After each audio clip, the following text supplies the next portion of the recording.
I refuse to be a battered wife, hoping it all goes away and gets better.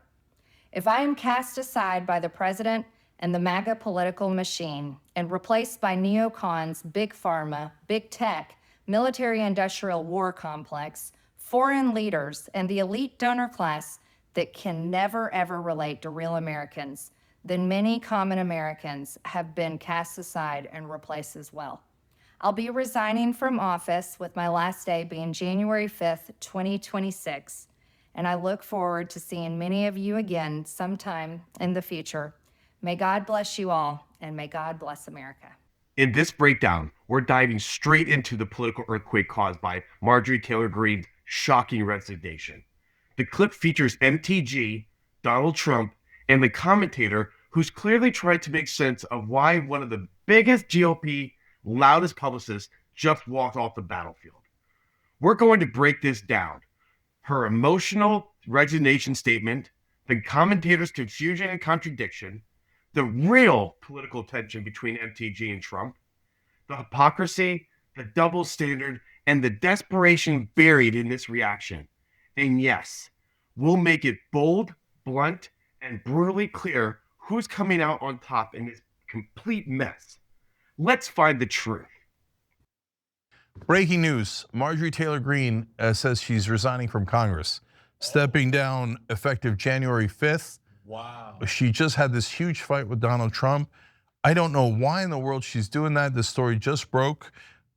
She was finally having a positive impact in Congress on the Epstein files, on questioning Israel's funding, on now actually she joined Ro Khanna's bill and others' bill to lower drug prices.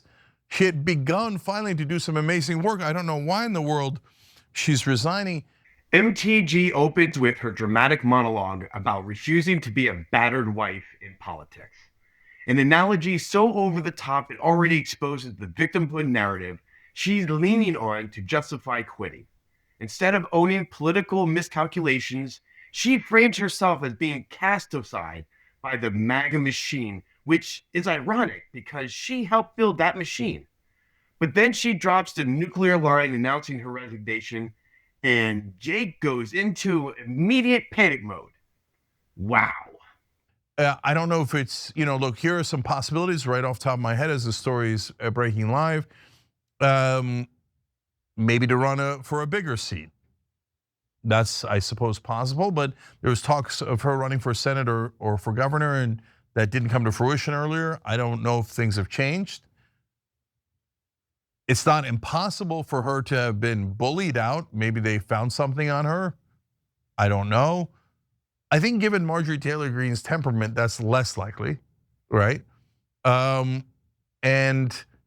it's possible that she's gonna go do media or do something that is related to politics, but not actually in Congress. And part of the reason might be, again, this is all speculation since the story's breaking right now.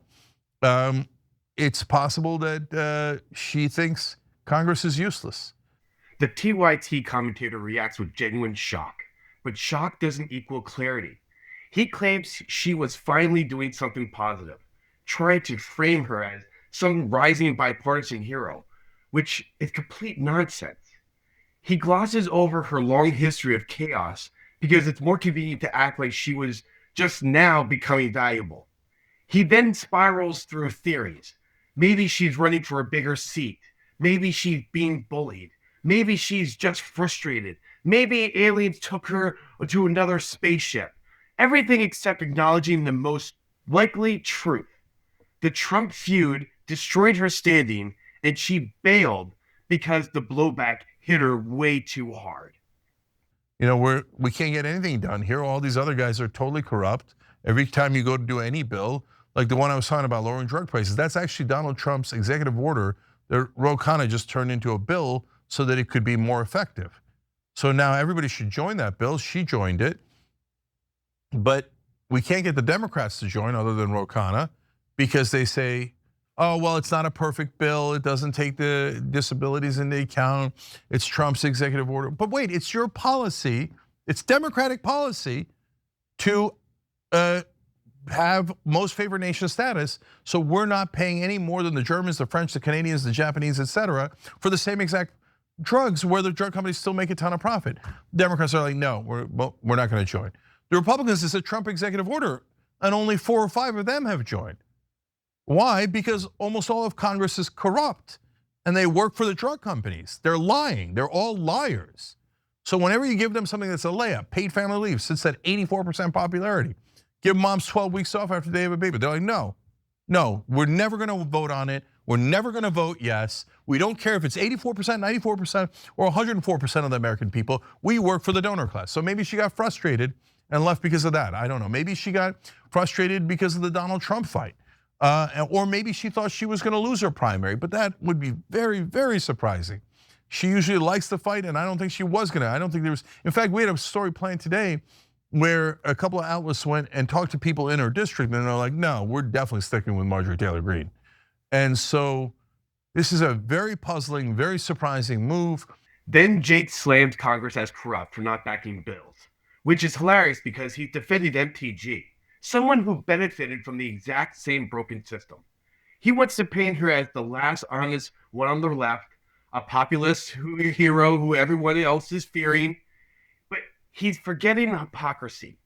He praises her for her honesty while ignoring her most extreme positions, including the one he mentioned, which is the national divorce idea he himself admits is absolutely ridiculous.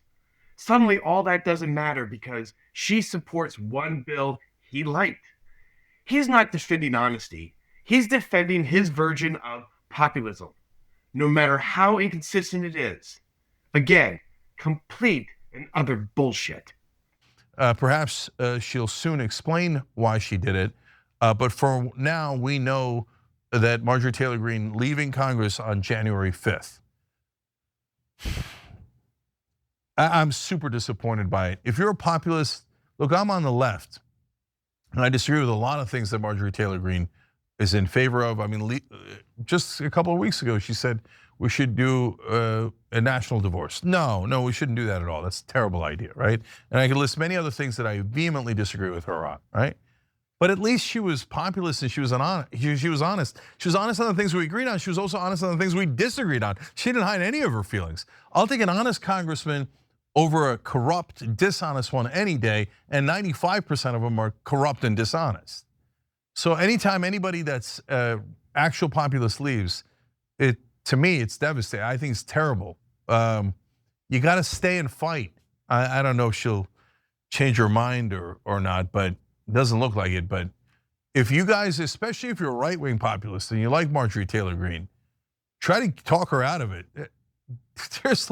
There's Massey and Greene on the right, there's Ro Khanna on the left, and together the three of them just defeated the other 532 people in Congress and got the Epstein files released.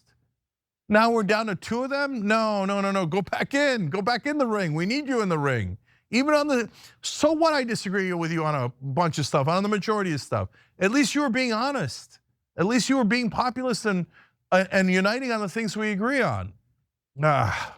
So look, if you had told me this a year ago, I would have had the exact opposite reaction. I would have been ecstatic that Marjorie Taylor Greene's leaving. But she just made the turn to actually uniting and being a true populist and fighting for things that we care about, lower drug prices, and yes, American sovereignty and protecting American voters and American citizens. This is the worst time to leave.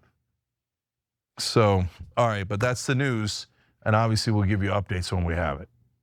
Through it all, I never changed or went back on my campaign promises and only disagreed in a few areas, like my stance against H-1Bs replacing American jobs, AI state moratoriums, debt for life 50-year mortgage scams, standing strongly against all involvement in foreign wars, and demanding the release of the Epstein files. Other than that, my voting record has been solidly with my party and the president. Loyalty should be a two-way street, and we should be able to vote our conscience and represent our district's interests because our job title is literally representative.